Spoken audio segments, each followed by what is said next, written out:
Right. నేను సోమన్న, నేను ACB DSP Kurnool. మాకు కమ్మర రఘునాథాచారి తర్వాత అలియాస్ రంగస్వామి అనే వ్యక్తి ఇతని పైన తర్వాత వీళ్ళ అన్న పైన ఇద్దరి పైన కేసు ఉంది, రిజిస్టర్ అయింది ఇక్కడ ఆలగడ్డ టౌన్ పోలీస్ స్టేషన్లో. క్రైమ్ నెంబర్ వచ్చి 22/26. ఇది అండర్ సెక్షన్ 118. అంటే ఇది అట్టు కేసు. ఇది కొట్టినాడని, రాయితో కొట్టినాడని ఇతని పైన ఇదైంది. దీనికి హెడ్ కానిస్టేబుల్ వచ్చి అతన్ని డబ్బులు ఇవ్వకపోతే రిమాండ్ పంపిస్తాను అని చెప్పి బెదిరించి 15,000 డబ్బులు ఈరోజు తీసుకుంటుండగా పట్టుకున్నాము. ఆల్రెడీ ఇంతకుముందు 20,000 తీసుకున్నాడు ఇదే కేసులో. 35,000 సెటిల్ అయింది. ఆల్రెడీ 20,000 తీసుకున్నాడు. ఇప్పుడు రిమైనింగ్ 15,000 ఇస్తుంటే ఈరోజు పట్టుకోవడం జరిగింది.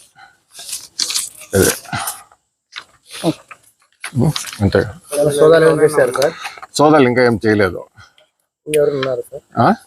ఇంకా దీంట్లో ఇప్పటి వరకు ఎవరు లేరు. ఇంకా విచారిస్తాము.